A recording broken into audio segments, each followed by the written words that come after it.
الله عنهما قال رسول الله صلى الله عليه وسلم اللهم ya Allah barik lana, berkahilah untuk kami, fi syamina, pada Syam kita, wa fi yamanina, dan juga pada Yaman kami, ya, pada Syam kami dan pada Yaman kami. Qala, rawi mengatakan, qalu, mereka bertanya, mereka para sahabat, wa fi najdina, juga pada Najd kami, tolong didoakan ya Rasulullah. Qala, rawi mengatakan, qala, Nabi bersabda, Allahumma barik lana fi syamina wa fi yamanina, ya Allah berkahilah untuk kami pada Syam kami dan Yaman kami. Qala, qalu, wa fi najdina, qala, Nabi bersabda, hunaka, di sana, yaitu di Najd, az-zalazil, keguncangan-keguncangan, wal fitan, dan fitnah-fitnah, wa biha, dan pada Najd, yatla'u, akan muncul qarnus syaitan, tanduknya setan. Maksudnya adalah kelompoknya setan. Hadis diriwayatkan oleh Al-Imam Al-Bukhari. Hadis ini menunjukkan fadilah Syam dan Yaman. Yang berkaitan dengan buku adalah fadilahnya Syam, ya, didoakan barokah oleh Rasulullah sallallahu alaihi wasallam. Sebenarnya meskipun tidak didoakan berkah oleh Rasul sallallahu alaihi wasallam, Syam itu sudah barokah, karena Allah Subhanahu wa taala mengatakan di dalam surah Al-Isra pada ayat yang pertama, subhanalladzi asra bi'abdihi lailan minal masjidil harami ilal masjidil aqsa alladzi barakna haulahu linuriyahu min ayatina. Di sini Allah mengatakan ilal masjidil aqsa alladzi barakna haulahu, ke Masjidil Aqsa yang telah kami berkahi sekitarnya. Nah, maka Syam ini telah diberkahi oleh Allah Subhanahu wa taala. Tetapi kemudian Nabi sallallahu alaihi wasallam memintakan berkah lagi, maka ini menambahkan adanya keberkahan untuk negara Syam. Tapi di sini Nabi juga mendoakan keberkahan untuk Yaman. Tapi Yaman disebutkan nomor 2, dan seperti ini oleh para ulama biasanya menunjukkan bahwasanya Syam lebih utama daripada Yaman, sehingga Syam didahulukan penyebutannya oleh Rasulullah sallallahu alaihi wa alihi wasallam. Adapun Najd itu arti asalnya adalah sesuatu yang tinggi, ya. Jadi Najd ini disebut Najd karena dia memang tanahnya bagian tanahnya tinggi, sehingga disebut Najd. Nah, kita kenal ada dua istilah, satu Najd, satu Hijaz.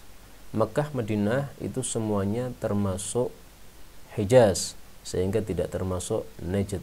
Nah, Rasul sallallahu alaihi wasallam ketika dimintai doa keberkahan untuk Najd, Rasul sallallahu alaihi wasallam tidak mengabulkan permintaan mereka tersebut. Kenapa beliau tidak mengabulkan permintaan mereka? Bukankah mendoakan keberkahan untuk semua tempat itu tidak ada masalah? Nah, maka di sini beliau menjawab, karena Najd itu ada zalazil dan fitan. Jadi tempatnya zalazil dan fitan ini tidak pantas untuk didoakan keberkahan, karena tidak tidak relevan, ya. Jadi tidak cocok, satunya ke utara, satunya ke selatan, yang ngalor ngidul. Zalazil artinya adalah keguncangan. Nah, keguncangan di sini ada dua macam. Ada keguncangan hissi yang bisa terasa, ya, misalnya gempa. Ada juga keguncangan maknawi, yaitu keguncangan dari sisi agama, ya. Demikian juga al-fitan. Al-fitan itu artinya adalah ujian-ujian, maksudnya adalah ujian-ujian yang menyebabkan lemahnya agama seseorang. Itulah yang disebut sebagai al-fitan.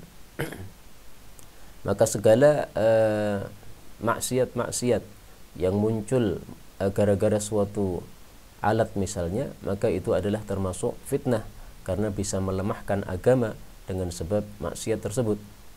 Dan yang dimaksud qarnus syaitan, tanduk setan, adalah kelompoknya setan. Nah, di sini sebagian orang kemudian mengatakan bahwasanya qarnus syaitan itu adalah kelompok Salafi Wahabi. Ini tidak benar, karena Rasul sallallahu alaihi wasallam tidak menunjuk kepada satu kelompok tertentu, sehingga kalau mau menunjuk kepada satu kelompok tertentu itu perlu dalil nas yang sharih, yang jelas dari Rasulullah sallallahu alaihi wasallam. Tidak bisa ini dikatakan qarnus syaitan adalah Muhammad bin Abdul Wahhab dan jamaahnya, yaitu orang-orang Salafi dan Wahabi. Tidak benar sama sekali, ya. Kita lihat apakah kelompok tersebut memang membawa ajaran setan. Kalau ternyata membawa ajaran Rasul sallallahu alaihi wasallam, ya tidak bisa disebut sebagai qarnus syaitan atau jamaahnya syaitan. Hadis berikutnya al-haditsu tsalits wal 20, hadis 23, fadlul hijrah ila biladis Syam. Fadilah hijrah ke negara Syam. Artinya akan ada hijrah lagi ya. Kalau dulu ada hijrah dari Mekah ke Madinah, dari Mekah ke Madinah, maka sekarang ada hijrah ke negara Syam. An Abdullah bin Amr radhiyallahu anhuma qala sami'tu Rasulullah sallallahu alaihi wasallam yaqul satakunu hijratun ba'da hijratin. Akan ada satu hijrah setelah hijrah. Fa khiyaru ahli al-ardi, maka orang-orang yang baik di antara penduduk bumi adalah alzamuhum, orang yang paling melazimi di antara mereka muhajara Ibrahim, tempat hijrahnya Nabi Ibrahim alaihi salatu wassalam, yaitu maksudnya adalah negara Syam. Wa yabqa fil ardi, dan tersisa di bumi syiraru ahliha, orang-orang jelek dari kalangan penghuninya. Talfidhuhum, menolak mereka, arduhum, tanah-tanah mereka. Taqdharuhum, jijik terhadap mereka atau benci terhadap mereka, nafsullah, zatnya Allah subhanahu wa ta'ala. Wa tahsyuruhumun nar, dan api akan mengumpulkan mereka ma'al qiradah, bersama kera-kera, wal khanazir, dan babi-babi. Hadis diriwayatkan oleh Abu Dawud dan Al-Hafidh, maksudnya Ibnu Hajar mengatakan bahwa sanadnya tidak masalah, artinya hadis ini sahih atau hasan. Maksud satakunu hijrah ba'da hijrah, akan ada hijrah setelah hijrah, yaitu Rasul sallallahu alaihi wasallam menghasung orang-orang untuk melakukan hijrah ke Syam. Sebagaimana dulu Rasul sallallahu alaihi wasallam menghasung hijrah dari Mekah ke Madinah. Tapi setelah Fathu Makkah terjadi tahun 8 Hijriyah, maka habis itu Rasul sallallahu alaihi wasallam mengatakan tidak ada lagi hijrah dari Mekah. Nah, adapun hasungan yang kedua ini adalah nanti di akhir zaman ketika sudah rusak penduduk seluruh bumi ini, maka orang-orang beriman disuruh untuk berkumpul pada negara Syam. Kenapa? Karena Allah mengumpulkan orang-orang pilihannya pada negara tersebut, itu nanti adalah di akhir zaman, ya, mendekati kerusakan dunia atau alam semesta ini. Kemudian muhajir Ibrahim, tempat hijrahnya Nabi Ibrahim adalah Syam, karena Ibrahim alaihissalatu wassalam asalnya tidak tinggal di Syam, tapi kemudian hijrah ke Syam setelah dia berdakwah kepada kaumnya dan mereka menolak dakwahnya. Nabi Ibrahim mengatakan wa ad'u rabbi, ya, dan saya meninggalkan kalian dan saya berdoa kepada Rabb saya, asa alla akuna bi du'a rabbi syaqiyya. Falamma i'tazalahum, maka tatkala Nabi Ibrahim menyingkiri mereka, meninggalkan mereka, kemudian ke Syam ini. Maka negara Syam ini pilihan Nabi Ibrahim alaihissalatu wassalam, dan apa yang dipilih oleh kekasih Allah berarti adalah sesuatu yang baik, ya. Yang dimaksud taqdurhum nafsullah, zatnya Allah adalah benci kepada mereka, maksudnya Allah subhanahu wa ta'ala tidak suka kepada orang-orang jelek tersebut, sehingga Allah tidak memberikan taufik kepada orang-orang jelek tersebut untuk tinggal di Syam, ya. Jadi yang diberi taufik untuk tinggal di Syam adalah orang-orang yang beriman saja, sehingga nanti akan terjadi dua perkumpulan, ya. Perkumpulan yang di Syam itu adalah orang-orang beriman. Kemudian perkumpulan di luar Syam itu adalah perkumpulan orang-orang kafir. Nah, sehingga bisa diketahui mana orang baik, mana orang tidak baik, mana orang kafir, mana orang muslim, adalah karena dipisah oleh Allah Subhanahu wa taala dengan hijrah yang kedua ini, yaitu hijrah di akhir zaman nanti. Adapun api yang mengumpulkan mereka, tahsyuruhumun nar, ini nanti akan dibahas pada hadis setelahnya, sehingga tidak kita kupas pada hadis ini. Kita lanjutkan al-haditsul rabi' wal 20, hadis yang ke-24. Uqru daril mu'minin, pokok kampungnya orang-orang beriman adalah bisyam, di negara Syam. Uqru ini adalah pokok, atau boleh juga diartikan yang terbaik, ya. Jadi yang terbaik dari kampungnya orang-orang beriman adalah di Syam. An Salamah bin Nufail radhiyallahu anhu qala Rasulullah sallallahu alaihi wasallam uqru daril mu'minina bisyam. Rawahu an-Nasa'i wa sahhahahu al-Albani. Diriwayatkan Nasai, disahihkan Albani ya. Kata-kata disahihkan Albani ini jarang saya pakai pada Mukhtasar Al-Arba'in Filastiniyah ini, kecuali ketika saya tidak menemukan tashih dari ulama-ulama terdahulu. Tapi ketika saya temukan tashih dari ulama-ulama terdahulu, misalnya tashih dari Turmudi, dari Hakim, dari Ibnu Hibban, dari Ibnu Khuzaimah, dari Ibnu Jarud dan yang lain-lainnya, maka saya dahulukan ulama-ulama terdahulu. Tapi ketika tidak ada tashih dari mereka, maka saya ambil dari tashihnya Asy-Syaikh Al-Albani rahimahullah, dan ini semuanya juga ada dalam buku yang antum bawa pada footnote-nya ya.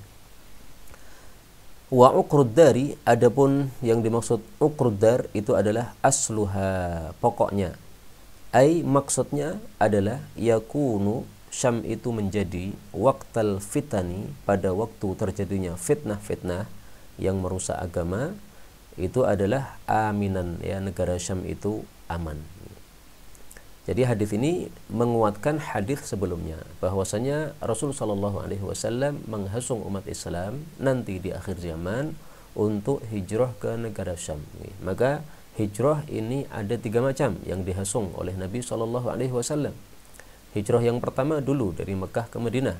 Hijrah yang kedua ini di akhir zaman disuruh oleh Nabi untuk tinggal di Syam. Kenapa? Di situ akan aman ketika terjadi fitnah-fitnah di luar Syam.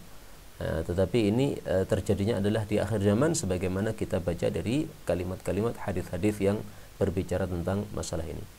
Nah, hijrah yang ketiga adalah hijrah secara umum, yaitu meninggalkan negara kafir kepada negara Islam, sebagaimana sabda Nabi sallallahu alaihi wasallam, la tanqati'ul hijratu ma qutilal kuffaru, tidak akan putus hijrah selama masih ada peperangan terhadap orang-orang kafir. Demikian juga dalam hadis yang lain Rasulullah mengatakan, innal hijrata la tanqati' madamal jihad, sesungguhnya hijrah itu tidak akan putus, tidak akan berhenti selama masih ada jihad melawan orang-orang kafir. Hadis riwayat Imam Ahmad. Demikian juga Rasulullah sallallahu alaihi wasallam bersabda, la tanqati'ul hijratu hatta tanqati'at taubah, hijrah tidak akan putus sampai tobat itu putus. Maksudnya tobat sudah tidak diterima lagi, dan itu nanti di akhir zaman ya. Wala tanqati'ut taubatu hatta tatlu'a asy-syamsu min maghribiha, dan tidak akan terputus tobat itu sampai terbitnya matahari dari tempat tenggelamnya. Hadis riwayat Abu Dawud sahih. Nah, dimaksud hijrah dalam hadis-hadis ini adalah hijrah meninggalkan negara kafir, karena kaum muslimin tidak bisa melakukan ibadah kepada Allah Subhanahu wa taala di situ, maka dia wajib hukumnya untuk meninggalkan hijrah dari negara tersebut kepada negara Islam, di mana dia bisa bebas menegakkan ibadah kepada Allah Subhanahu wa taala. Adapun kalau orang muslim berada di negara kafir dan dia masih bisa menegakkan ajaran Islam, ibadah salat 5 waktu tidak ada masalah, tidak ada yang melarang ya, salat berjamaah, azan tidak dilarang meskipun di negara kafir, maka hukum hijrah di sini tidaklah wajib ya. Menjadi wajib apabila dia tidak bisa mentaati Allah Subhanahu wa taala, tidak bisa menegakkan kewajiban-kewajiban agama karena dilarang oleh orang-orang kafir tersebut. Kata-kata uqruddar ini, terjemah yang saya pilih adalah asluha, sebagaimana dalam kitab-kitab syarah, meskipun di dalam kitab Arba'in Filastiniyah yang antum bawa itu diartikan wastuha ya, bagian tengahnya. Tapi bisa juga yang dimaksud wast itu adalah paling bagusnya ya. Karena sebagaimana dalam kitab Nihayah disebutkan bahwa al-aslu uqruddar itu adalah asluha atau khiyaru kulli syai' wa asluh ya. Yang paling bagusnya dari segala sesuatu dan pokoknya itu adalah disebut sebagai uqruddar. Nah, maka saya ambil makna yang lebih mudah untuk dipahami. Hadis berikutnya al-haditsul khamis wal 20, hadis 25, asy-Syamu maladzul mu'minina fi akhir zaman. Syam itu adalah tempat berlindungnya orang-orang beriman di akhir zaman. Tempat berlindung dari apa? Nah, dari hadis-hadis yang sudah kita baca tadi, yaitu tempat berlindung dari fitnah-fitnah, karena di luar Syam tidak diamankan oleh Allah Subhanahu wa taala, sementara di Syam itu diberi keamanan oleh Allah Subhanahu wa taala, karena Syam adalah negara pilihan Allah Subhanahu wa taala. Karena itulah sebagian orang menyebut Baitul Maqdis itu adalah tanah haram yang ketiga, ya. Meskipun tanah haram sebenarnya hanya ada dua, Al-Haramain, yaitu Makkah sama Madinah, tapi mereka sebut sebagai Thalithul Haramain, ya, tanah haram yang ketiga, negara Syam ini atau Baitul Maqdis ini, karena dia adalah negara yang dipilih oleh Allah Subhanahu wa taala di akhir zaman nanti sebagai negara keamanan bagi orang-orang yang beriman. An Salim bin Abdullah bin Umar an abihi, dari bapaknya yaitu Abdullah bin Umar radhiyallahu anhuma qala Rasulullah sallallahu alaihi wasallam satakhruju narun, akan keluar api yang besar, min Hadramaut, dari Hadramaut, au qala, atau Nabi bersabda. Jadi rawinya di sini ragu-ragu apakah Nabi mengatakan min Hadramaut atau min bi'rin fi Hadramaut, ya. Min nahwi bahri Hadramaut, mohon maaf, min nahwi dari arah bahri Hadramaut, lautan Hadramaut, qabla yaumil qiyamah, pada hari sebelum hari kiamat nanti, tahsyurun nasa, yang mengumpulkan para manusia. Qalu, mereka mengatakan, ya Rasulullah, wahai Rasulullah, fama ta'muruna, maka apa yang engkau perintahkan kepada kami? Qala, beliau mengatakan, alaikum, lazimilah oleh kalian, bisyami, negara Syam. Hadis riwayat Tirmidzi dan disahihkan oleh At-Tirmidzi. Nah, ini hadis yang bicara tentang api besar di akhir zaman yang tadi sudah disebutkan dalam hadis yang sebelumnya tadi, ya, bahwasanya nanti akan tersisa orang-orang yang jelek. Nah, orang-orang jelek ini dibenci oleh Allah Subhanahu wa taala sehingga tidak diberi taufik untuk tinggal di Syam, tapi mereka itu akan dikumpulkan oleh api yang besar. Nah, maka api besar ini memisahkan antara muslim dengan kafir, antara orang-orang baik dengan orang-orang buruk. Orang-orang yang baik dikumpulkan oleh Allah, mereka hijrah ke Syam karena hasungan dari Nabi SAW ini. Sementara orang-orang jelek dan orang-orang kafir, maka mereka terkumpul oleh api ini. Narun artinya api yang besar. Kenapa diartikan besar? Karena di sini ada tanwin dan ini menunjukkan bahwa dia adalah isim nakirah. Sementara kaidah bahasa Arab mengatakan at-tankiru lit-ta'zim, penggunaan isim nakirah untuk membesarkan, ya, maka narun itu api yang besar. Nah, munculnya api itu min Hadramaut, dari Hadramaut. Kita tahu bahwa Hadramaut itu satu kota di Yaman, ya. Yaman perdesaan itu Hadramaut, di mana Rasul pernah mengirim ke sana, yaitu Sayyidina Mu'adz bin Jabal dikirim ke Adan. Nah, dari Adan ini salah satunya adalah Hadramaut. Sementara di perkotaan, yaitu di Son'a, ibu kotanya Yaman. Nah, itu Rasul Shallallahu Alaihi Wasallam mengirim sahabatnya Abu Musa Al-Ash'ari, ya. Maka dua orang sahabat Nabi dikirim ke Yaman, satunya Mu'adz bin Jabal ke pedesaan di Adan, kemudian satunya lagi Abu Musa Al-Ash'ari namanya Abdullah bin Qais ke perkotaan, yaitu ke Son'a. Yang Nabi juga mengirim beberapa sahabat yang lain, misalnya Ali bin Abi Thalib, tapi tidak di dua tempat ini, ya. Ali bin Abi Thalib dikirim ke Hajar, dan waktu itu Hajar masih termasuk negara Yaman, tapi sekarang sudah lepas dari Yaman. Nah, di sini rawinya ragu-ragu apakah Nabi mengatakan dari Hadramaut atau dari arah laut Hadramaut. Kalau dari arah laut berarti ini sesuatu yang unik, ya. Jadi laut itu kan isinya adalah air, ya, tetapi akan muncul dari sana api, ya. Ini sesuatu yang aneh, tapi memang itu sesuatu yang tidak ada masalah bagi Allah Subhanahu wa taala. Yang dimaksud tahsyurun nas, mengumpulkan manusia, ini bukan mengumpulkan di padang mahsyar untuk dihisab. Karena hasyr atau pengumpulan itu ada dua kali, ya. Pertama di dunia, dan ini terjadinya sebelum hari kiamat, dan itulah yang dimaksud pada hadis ini. Kemudian pengumpulan yang kedua kalinya yaitu pengumpulan pada hari kiamat, dan itu terjadinya setelah dikeluarkan dari kuburan, maka kemudian orang-orang akan dikumpulkan oleh Allah Subhanahu wa taala ke padang mahsyar, dan itulah yang disebutkan dalam hadis yang lainnya. Nah, maka di sini adalah mahsyar dunia, bukan mahsyar akhirat. Kita lanjutkan hadis berikutnya, al-haditsus sadis wal 20, hadis 26, asy-Syamu ma'wa ta'ifatul mansurah. Syam adalah tempat tinggalnya kelompok yang ditolong oleh Allah Subhanahu wa taala. An Sa'd bin Abi Waqqas radhiyallahu anhu qala qala Rasulullah sallallahu alaihi wasallam la yazalu, tidak henti-hentinya, ahlul gharbi, orang-orang barat, orang-orang yang tinggal di barat sana, zahirina, mereka itu menang, alal haqqi, di atas kebenaran, hatta, sehingga taqumas sa'atu, tegak hari kiamat. Hadis riwayat Muslim. Apa yang dimaksud ahlul gharb?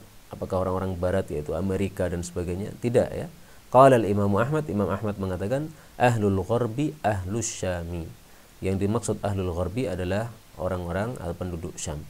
Wa kana sallallahu alaihi wasallam, dan adalah Nabi sallallahu alaihi wasallam yusammi ahla Najdin ahlas syarqi, menyebut penduduk Najd sebagai penghuni atau penduduk timur. Fa ahlus syami ahlul gharbi, maka penduduk Syam karena sebaliknya itu adalah penduduk barat, ahlul gharbi. Nah, jadi kita memahami hadis Nabi itu harus mengetahui konteks ketika Nabi berbicara. Nabi bicara di mana? Bicaranya di Madinah. Nah, di Madinah itu menyebut Najd itu adalah asyarq, sehingga Rasulullah mengatakan akan muncul dari sana, beliau sambil menunjuk ke arah timur, qarnus syaitan, ya, tanduk setan atau kelompoknya setan. Nah, sementara yang arah barat ditunjuk oleh Nabi SAW itu adalah penduduk Syam. Hadis ini menunjukkan bahwa orang-orang Syam, ahlul gharbi, itu dijaga oleh Allah Subhanahu wa taala sehingga mereka itu alal haqqi, mereka akan terus memegangi kebenaran. Tapi ini tentu saja tidak dimaksudkan oleh Nabi SAW untuk semua penduduk Syam, ya. Jadi bukan sekarang ini penduduk Syam semuanya adalah alal haq, tidak begitu maksudnya. Tapi ada sekelompok orang dari mereka, ya, mereka itu senantiasa zahirina alal haq, mereka itu tegak atau mereka itu menang di atas kebenaran sampai nanti datangnya hari kiamat ini. Jadi tidak akan henti-hentinya ada di antara mereka orang-orang yang mempunyai sifat seperti ini. Nah, sehingga jangan salah paham, bukan berarti semua orang Syam adalah alal haq, tidak begitu, ya. Ya, namanya manusia dalam satu tempat itu pasti campuran, ada yang baiknya, ada yang buruknya, di mana-mana. Tidak beda antara Mekah, Madinah dengan negara-negara yang lain. Di Mekah pun juga banyak orang-orang yang baik, tapi juga ada orang-orang yang buruk. Madinah juga begitu, di Indonesia juga begitu, di Jawa juga begitu, sama semuanya. Di semua tempat pasti ada yang hak, ada yang batil, ada yang baik, ada yang buruk. Maka yang dimaksud di sini adalah ta'ifah. Nah, makanya dalam judulnya tadi dikatakan ma'wat ta'ifatil mansurah, tempat tinggalnya suatu kelompok yang ditolong oleh Allah Subhanahu wa taala. Kaum muslimin rahimani wa rahimakumullah, karena itu kalau kita mengalami akhir zaman di mana nanti akan terjadi fitnah di mana-mana, maka hendaklah kita melakukan wasiat dari Nabi SAW untuk memilih Syam sebagai tempat tinggal, karena kita akan berjumpa dengan orang-orang yang alal haq, di atas kebenaran, dan mereka zahirin, mereka menang di atas kebenaran tersebut, tidak akan bisa dikalahkan oleh orang-orang yang meninggalkan mereka. Kita lanjutkan hadis berikutnya, al-haditsus sabi' wal 20, hadis 27. Takaffalallahu, Allah Subhanahu wa taala menjamin bisyami, untuk Syam, wa ahliha, dan juga penghuninya. An Wathilah bin al-Asqa' radhiyallahu anhu qala sami'tu Rasulullah sallallahu alaihi wasallam yaqulu, ini mestinya yaqulu, ya, alaikum, lazimilah oleh kalian, bisyami, negara Syam, fa innaha, karena sesungguhnya Syam itu adalah safwatu, pilihan, biladillahi, dari negara-negaranya Allah. Artinya yang dipilih oleh Allah adalah Syam. Maka Allah melakukan apa? Yuskinuha, Allah menjadikan tinggal pada Syam khiratahu, orang-orang pilihannya, hamba-hamba pilihannya, min khalqihi, dari makhluknya. Faman aba, maka barang siapa yang enggan, yaitu untuk tinggal di Syam, falyalhaq, maka hendaklah dia bergabung atau tinggal biyamanihi, di Yamannya. Wal yasqi, dan hendaklah dia itu minum min ghudrihi, yasqi, hendaklah dia memberi minum min ghudurihi, dari telaga-telaganya. Fa innallaha, karena sesungguhnya Allah Subhanahu wa taala, takaffala li, telah menjamin untuk saya, bisyami, terhadap negara Syam, wa ahlihi, dan juga penduduknya. Hadis ini diriwayatkan oleh At-Tabarani dan disahihkan oleh Ibnu Asakir di dalam kitab Tarikh Dimashq. Dan ghudur itu adalah jamak dari ghadir, wa huwal haud, artinya adalah telaga. Jadi Rasul sallallahu alaihi wasallam menghasung umat Islam untuk tinggal di Syam. Tapi tentu saja hijrah ke Syam ini, sebagaimana hadis-hadis yang sudah lalu, maksudnya adalah di akhir Yaman. Sehingga siapa yang sudah berada di Madinah misalnya, ya silahkan tetap berada di Madinah, tidak pindah ke Syam gara-gara hadis ini, bukan itu yang dimaksud. Karena ini belum masanya hijrah ke Syam, yaitu ketika sudah terjadi fitnah di mana-mana, sementara di Syam itu dijaga dari fitnah oleh Allah Subhanahu wa taala. Nah, kalau tidak mau tinggal di Syam, maka Rasulullah sallallahu alaihi wasallam katakan falyalhaq bi yamanihi. Ini kata-kata ini perlu saya carikan penjelasannya lebih lanjut ya, mohon maaf saya lupa.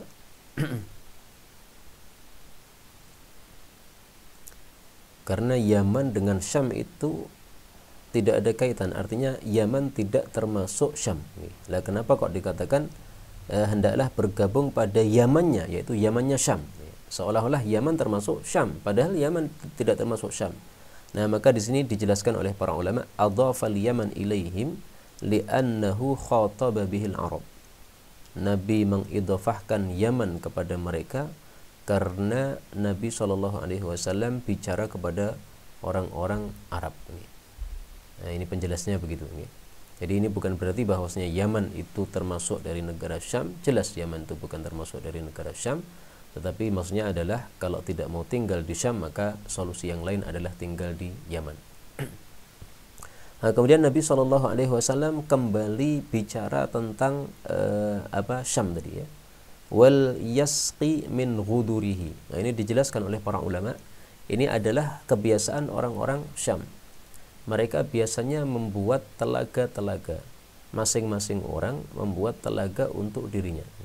Maka yang dimaksud wal yaski, hendaklah dia memberi minum, yaitu kepada ternak-ternaknya, juga kepada keluarganya, juga kepada dirinya sendiri, min ghudurihi, dari telaganya masing-masing. Artinya tidak usah mengambil dari telaga yang lain. Kenapa? Karena kalau mengambil dari telaga yang lain sehingga nanti berdesak-desakan dan sehingga itu akan menimbulkan fitnah atau percekcokan antar mereka. Nah, maka di sini dijaga oleh Nabi Shallallahu Alaihi Wasallam supaya tetap aman, tidak terjadi fitnah, tidak terjadi percekcokan. Maka hendaklah mengikuti adat yang biasa mereka lakukan, yaitu masing-masing orang, masing-masing keluarga memiliki telaga, sehingga kebutuhan airnya sudah tercukupi dengan telaga tersebut, tidak perlu untuk meminta kepada telaga orang lain atau telaga yang umum, yang dibuat untuk umum. Itu maksudnya menurut para ulama ya ketika mensyarah hadis ini.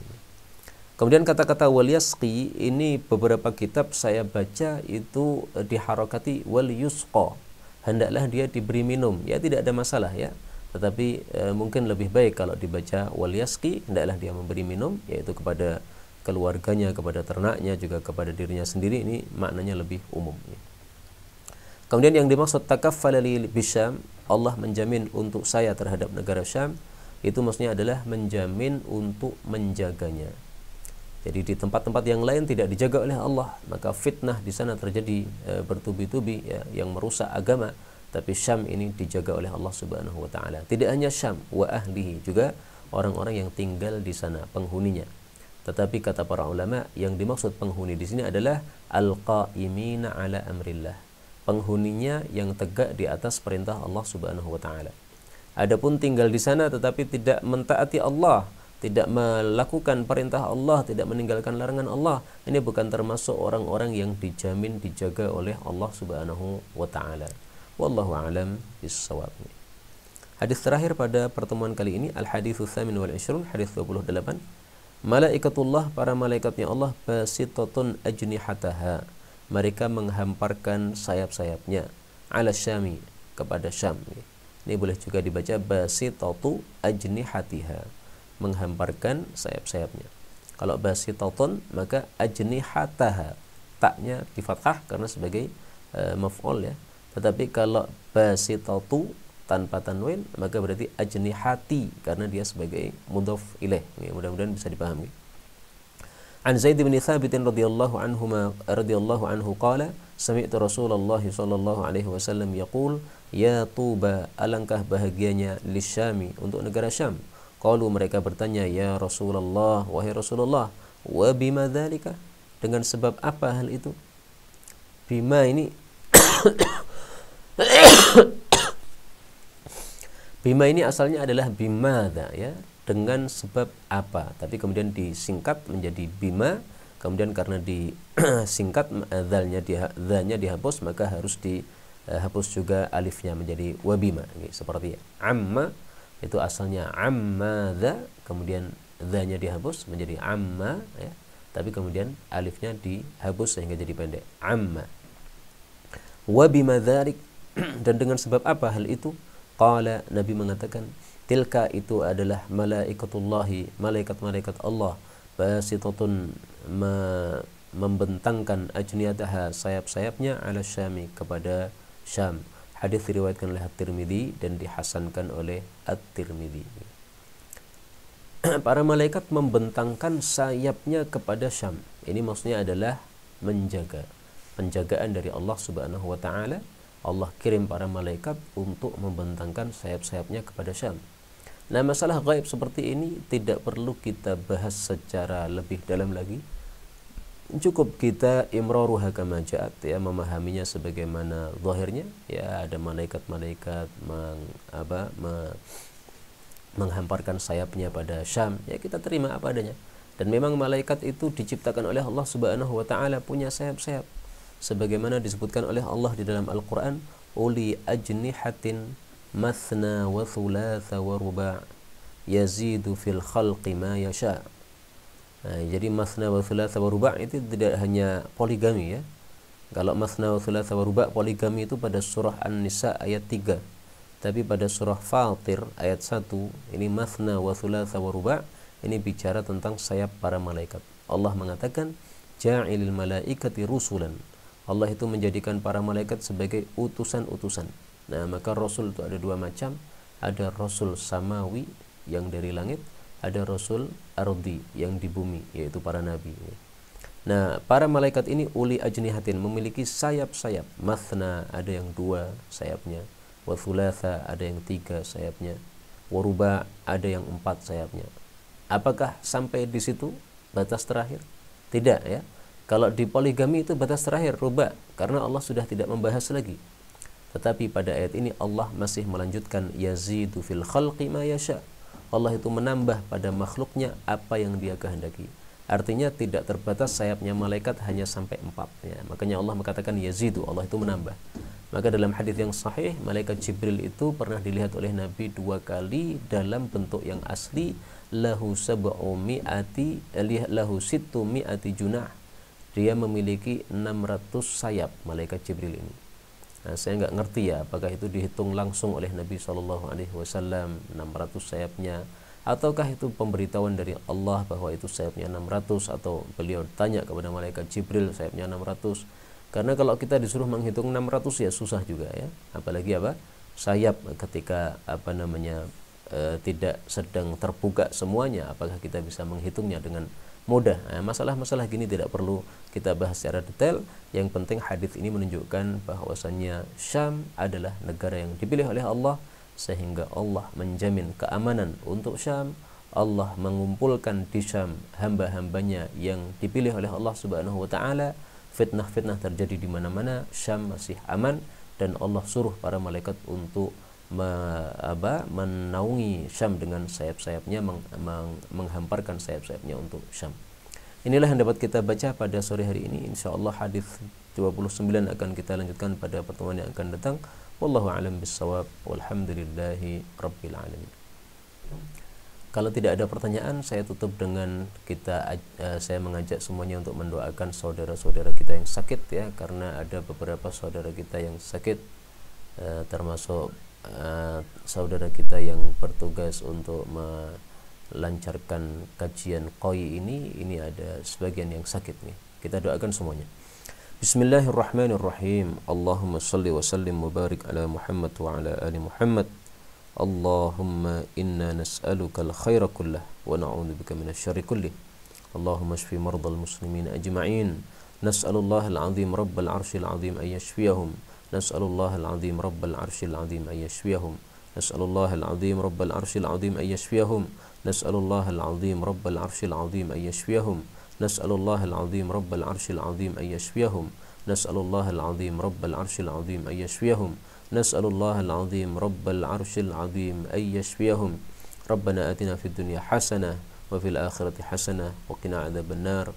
Wa sallallahu wa sallama wa baraka 'ala nabi Muhammad walhamdulillahi rabbil alamin. Walhamdulillahi rabbil alamin. Wassalamu alaikum warahmatullahi wabarakatuh.